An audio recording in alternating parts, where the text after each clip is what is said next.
Hello friends, आपका स्वागत है आपके अपने चैनल श्रेष्ठ प्रॉफिट में। आज का हमारा वीडियो का जो टॉपिक है वो है best indicator for Nifty and bank Nifty. ये रियली सबसे बेस्ट इंडिकेटर है। ये लीडिंग इंडिकेटर है, लैगिंग इंडिकेटर नहीं है। अभी मैं आपको जो नेक्स्ट स्लाइड में कुछ ऐसे इंडिकेटर जो कॉमनली लोग यूज़ करते हैं वो बताऊंगा और ये इंडिकेटर बताऊंगा। ठीक है, आप खुद ही डिफरेंस देख लीजिए और कितनी आसानी से आप इस इंडिकेटर को यूज़ करके ट्रेड ले सकते हैं। प्रॉफिट होगा, ज़्यादा होगा, लॉस होगा, कम होगा और कॉन्फिडेंटली होगा।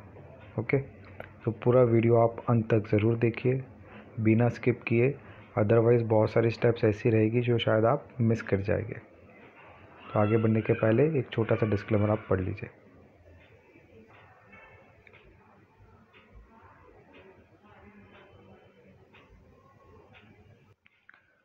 पहला इंडिकेटर जो मैं यूज़ कर रहा हूँ वो मूविंग एवरेज का इंडिकेटर है। ठीक है, ये काफ़ी लोग कॉमनली यूज़ करते हैं और अच्छा भी इंडिकेटर है, मैं इसको डिनाई नहीं करता हूँ। ओके, यहाँ पे मैं आपको टाइम फ्रेम में इंडिकेटर क्या डिफरेंट आउटपुट दे रहा है या सिग्नल्स दे रहा है वो मैं बताना चाहता हूँ। मैंने अभी 3 मिनट का चार्ट लगाया हुआ है जो आप देख सकते हैं। 20, 50, 100 मूविंग एवरेज का मेरा मूविंग एवरेज मैंने ड्रॉ करके रखी हुई है। ठीक है, अभी आप देखो 10:39 AM को उसने मुझे सेल का सिग्नल दिया 13,706 पे। दूसरा, ये जो ग्रीन लाइन आपको दिख रही है वो 20 मूविंग एवरेज है। रेड जो आपको दिख रही है वो आपका 50 मूविंग एवरेज है। सेकंड, उसने मुझे सेल का सिग्नल दिया 11:12 पे 13,657 पे। ठीक है, तो पहला जो है सेल का सिग्नल दिया वो एकदम करेक्ट हुआ। टारगेट कौन सा रहना चाहिए आपका? 15 मूविंग एवरेज, वो आपका रीच हो गया। लेकिन जो 50 मूविंग एवरेज का जो सेल सिग्नल दिया उसका टारगेट आपका 200 रहना चाहिए, जो अचीव नहीं हुआ। ठीक है, उसी तरह से आगे आप देखें तो 12:54, सॉरी मैंने AM लिखा है, वो PM है। ठीक है, वहाँ पे भी 20 मूविंग एवरेज को तोड़ा, सिग्नल आया सेल का, लेकिन इमीडिएटली 50 मूविंग एवरेज पे उसने सपोर्ट लेके ऊपर चले गया। ठीक है, तो ये फेक था आपका सिग्नल। ये तो 3 मिनट का चार्ट है। अभी इसी को मैं चेंज करता हूँ 5 मिनट के चार्ट पे। यहाँ पे आपको कितने सारे बाई सेल सिग्नल दिख रहे हैं। अभी 5 मिनट के चार्ट पे आप देखिए आपके सेल और बाई के सिग्नल्स और उनका टाइमिंग आप गौर करिएगा। तो हम लोग नेक्स्ट चार्ट पे जाते हैं। अभी ये मेरे मूविंग एवरेज जो है 20, 50, 200 मूविंग एवरेज के 5 मिनट का चार्ट है। यहाँ पे आप देखिए 11 बजे मुझे सिग्नल मिला 13,673 पे सेल का। ठीक है, दूसरा सिग्नल मुझे मिला 11:30 बजे। तो अभी 3 मिनट में मुझे कुछ डिफरेंट बता रहा था, 11:30 बजे में कुछ डिफरेंट बता रहा था। करेक्ट, यहाँ पे जो नया ट्रेडर है वो कंफ्यूज हो जाता है। वो 3 मिनट पे जाए, 5 मिनट पे जाए, 15 मिनट पे जाए, 30 मिनट पे जाए, 2 मिनट पे जाए, किस पे जाए, हर एक चीज़ उसको डिफरेंट सिग्नल्स देगी। इसके कारण क्या होगा, बार बार वो ट्रेड करेगा। एक तो ओवर ट्रेडिंग करेगा और मोस्ट ऑफ द ट्रेडिंग में वो फंस जाएगा, पैनिक में होएगा और at the end of the day वो लॉस करेगा। तो ये जो टाइम चेंज करने पे सिग्नल्स चेंज होता है ना, ये हमें कंफ्यूज कर देता है as a new trader. Okay, तो मूविंग एवरेज का ये ड्रॉबैक है। हम लोग अभी दूसरा एक इंडिकेटर सिलेक्ट करते हैं और उसमें देखते हैं कि क्या होता है। आप सबको सुपर ट्रेंड तो पता ही होगा, सबको सबसे इजी इंडिकेटर तो यही लगता है, सुपर ट्रेंड वाला। ठीक है, अभी आप यहाँ पे देखिए आपको 2 सिग्नल मिल रहे हैं। पहली बार आपको शॉर्ट का मिला 11 बजे 13,673 पे, दूसरी बार लॉन्ग का मिला 13,698 पे 12:30 बजे। 2 सिग्नल मिले। आप बोलोगे सर ये तो एकदम परफेक्ट है, बढ़िया काम कर रहा है 5 मिनट में, तो सही में एकदम परफेक्ट है। अगर मैं इसका टाइम फ्रेम चेंज करता हूँ ना, नेक्स्ट स्लाइड में आप देखिए इतने सारे buy sell buy sell buy sell देगा। और यहाँ पे भी सेटिंग सबकी अलग अलग रहती है। ये सुपर ट्रेंड की जो सेटिंग है वो भी अलग अलग रहती है। सेटिंग चेंज करने पे बाय सेल सिग्नल चेंज हो जाते हैं, तो मैं तो रिलाई नहीं करता हूँ। ठीक है, ये सब जो सिग्नल्स है ना, ये सिग्नल्स आपके कुछ एक्शंस हो जाते हैं उसके बाद आते हैं, इसलिए इसको लैगिंग इंडिकेटर्स कहा जाता है, लीडिंग इंडिकेटर नहीं कहा जाता। ये आपको एडवांस में नहीं बताता है कि यहाँ से आपको बाय करना चाहिए, यहाँ से आपको सेल करना चाहिए। वो आपको एडवांस में पता रहना चाहिए ना, जो ये कभी नहीं बताता है, कोई भी लैगिंग इंडिकेटर नहीं बताता है। अभी मैं इसी चार्ट के अंदर टाइम फ्रेम चेंज करता हूँ, ठीक है। 5 अभी दिख रहा है, आप नेक्स्ट स्लाइड में देखिए। अभी हमारे 3 मिनट का चार्ट है, देखो आप कितने सारे सिग्नल हैं, बाय सेल बाय सेल। अभी आप बोलोगे सर यहाँ पे काफ़ी जगह तो सक्सेसफुल है, बिल्कुल है, पर इट इज़ वेरी डेंजरस। क्यों डेंजरस है? आप ये मिडल वाला अगर आप देखेंगे तो वहाँ पे शॉर्ट आया, फिर वो बाय पे कन्वर्ट हो गया। तो जो नया ट्रेडर रहता है ना, जब वो लॉस करना शुरू करता है तो वो पैनिक हो जाता है। तो जब प्रॉफिट करने की बारी आती है तो वो रुकता नहीं है, लॉस में लंबे समय तक रुकता है। तो बेटर है कि हमें ऐसे ही इंडिकेटर यूज़ करने चाहिए, जो एक ही इंडिकेटर है ऐसा, जो मैं आपको आगे की स्लाइड में बताऊंगा, जो आपको कंफ्यूज नहीं करेगा। आपको मार्केट चालू होने के पहले ही पता रहता है कि भी आज का क्या लेवल्स है, इसीलिए वो लीडिंग इंडिकेटर है, लैगिंग नहीं है। ये पूरे जो सिग्नल्स हैं वो एक्शन होने के बाद आपको बोलेगा अच्छा हाँ भाई अभी बाय करो, अच्छा अभी सेल करो। पर लीडिंग वाला आपको एडवांस में बताएगा अभी ये लेवल है भाई, इसके ऊपर जाएगा तो तुमको बाय करना है, इसके नीचे जाएगा तो सेल करना है। ओके, तो मैंने तो यहाँ पे सिर्फ 2 बताए हुए हैं, बहुत सारे ऐसे इंडिकेटर्स हैं जो मैं आपको नेक्स्ट स्लाइड में बताता हूँ, जो लैगिंग इंडिकेटर हैं, ठीक है। तो ड्रॉबैक आप समझ रहे हैं ना, कि भाई टाइम फ्रेम चेंज किया, इंडिकेशन चेंज हुआ, सिग्नल चेंज हो गया, तो आप कंफ्यूज हो जाओगे। जहाँ पे टाइम फ्रेम 1 मिनट किया, 3 minute, 5 minute, 10 minute, 15 minute, whatever, उसका सिग्नल्स चेंज हो जाता है। बट जो लीडिंग इंडिकेटर है उसके किसी भी टाइम फ्रेम में कोई चीज़ चेंज नहीं होती है। ओके, अभी देखिए लैगिंग इंडिकेटर का मतलब क्या होता है। Lagging indicator means it shows the indication when action is done, also in different time frame different signal comes, hence not reliable. मतलब जो एक्शन हो चुका है उसका वो बताता है इंडिकेशन, ठीक है। सेकेंडली हर एक टाइम फ्रेम में कुछ अलग अलग बताता है, तो रिलायबल नहीं है। 1 मिनट में कुछ और बोलेगा, 3 मिनट कुछ और बोलेगा, ठीक है, तो रिलायबल नहीं है। किस तरह के इंडिकेटर को लैगिंग बोलते हैं, कुछ मैंने लिखे हुए हैं, जैसे super trend, RSI, Bollinger band, MACD, ADX, only moving average use and many others. मतलब अगर आप सिर्फ मूविंग एवरेज के भरोसे भी काम करते हो तो भी वो थोड़ा डेंजरस है। उसका कॉम्बिनेशन करो आप पिवोट्स के साथ, वो बढ़िया है। सिर्फ मूविंग एवरेज भी उतना एक्यूरेट नहीं है, ठीक है।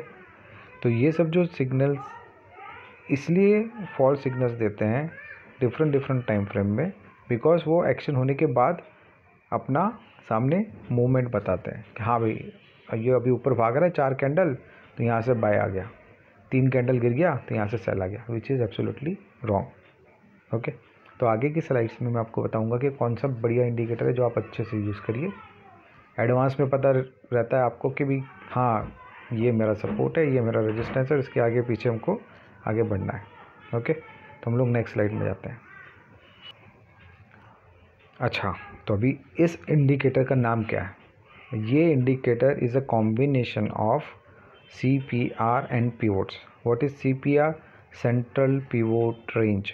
मतलब पूरे जितने पिवोट्स हैं, पिवोट्स में जो सेंट्रल पिवोट हैं उसको 2 भाग में डिवाइड किया हुआ है, एक टॉप है एक बॉटम में। ये तीनों को मिला के सेंट्रल पिवोट रेंज आपका बनता है। ये मैंने 3 मिनट का चार्ट लगाया हुआ है। ये जितने भी आपको जो CPR के ऊपर दिख रहे हैं वो सब आपके रेजिस्टेंस है, CPR के नीचे क्या है? सपोर्ट है, ठीक है।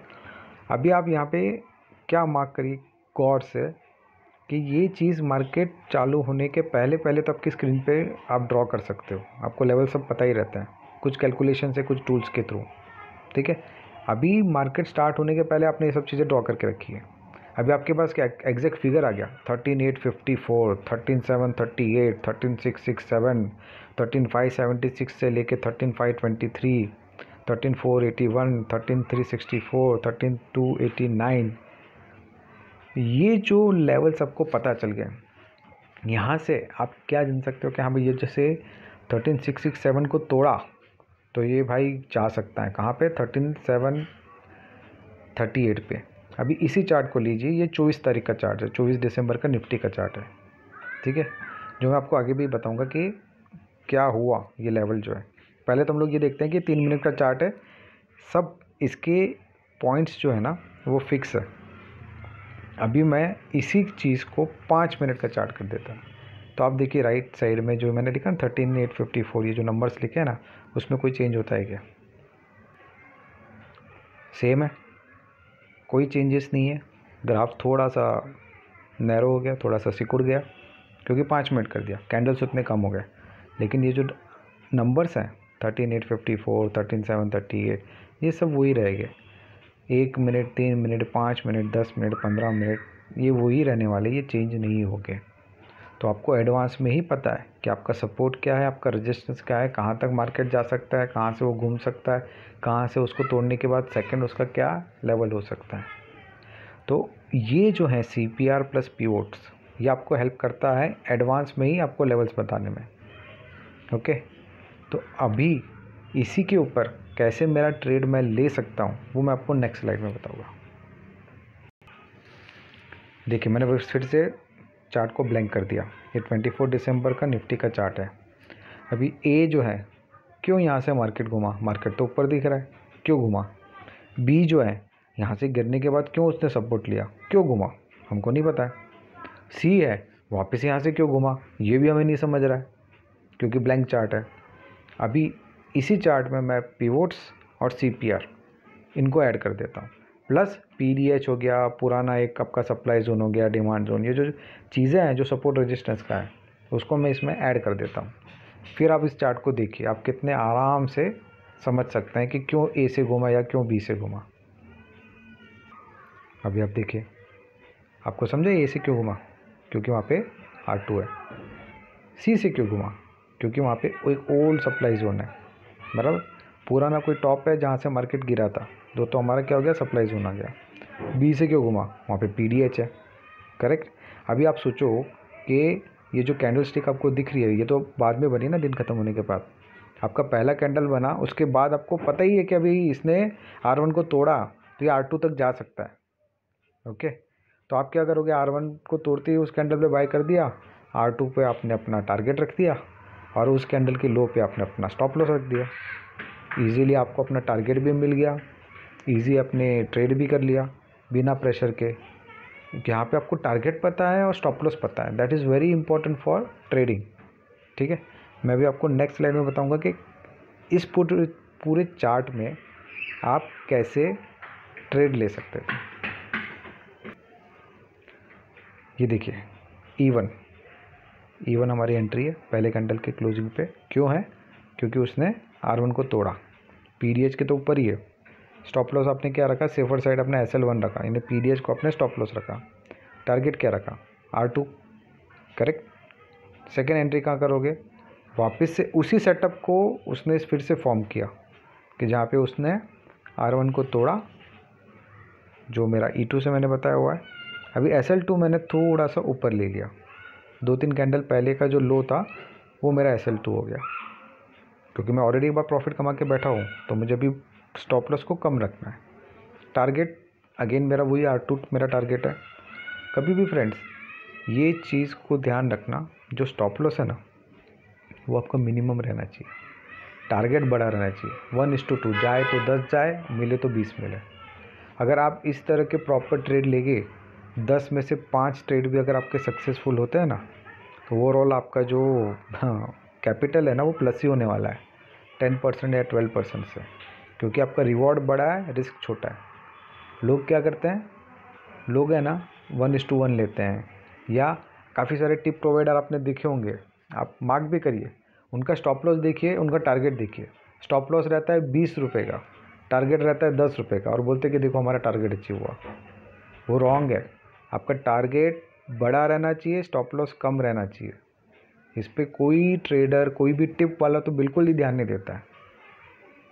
पर एज ए ट्रेडर आप अपना हार्ड अर्न मनी डाले हुए हो, तो आपको टारगेट पे ध्यान से ज़्यादा स्टॉप लॉस पे ध्यान देना है कि मेरा स्टॉप लॉस, मैं अगर पैसा तोड़ूंगा तो इतना लिमिटेड ही तोड़ूंगा, और टारगेट तो मुझे इतना चाहिए। ओके, तो फ्रेंड्स, अगर आपको ये एक्सप्लेनेशन पसंद आया हो और आप 1 to 1 सीखना चाहते हो तो मुझे कमेंट बॉक्स में बिल्कुल आप कमेंट कर सकते हैं। मैंने मेरा ईमेल आईडी भी मेंशन किया हुआ है डिस्क्रिप्शन में, मुझे आप मेल कर सकते हैं। मैं आपको बहुत इजीली कैसे ट्रेड करना वो एक्सप्लेन करूँगा जब आप 1 to 1 बैठना चाहें तो। अगर आपको हमारा ये वीडियो पसंद आया है तो लाइक करिए, अपने दोस्तों के साथ शेयर करिए और सब्सक्राइब ज़रूर करिए। मैं बहुत सारे एजुकेशनल वीडियो लेते आऊँगा। मेरी कोशिश यही है कि लोग प्राइस एक्शन पे ट्रेड करना सीखें, लोगों को पैसा देना बंद करें, खुद से ट्रेड करें। गारंटेड 1 महीना अगर आप स्ट्रेटेजी फॉलो करते हैं तो आप अच्छे खासे ट्रेडर बन सकते हैं। किसी की आपको ज़रूरत नहीं है। आप सीखना चाहते हैं, ईमानदारी से ट्रेड करना चाहते हैं, डिपेंडेंसी ज़ीरो करना चाहते हैं तो मुझे कांटेक्ट करिए। ओके, तो जल्द मिलते हैं और एक वीडियो के साथ।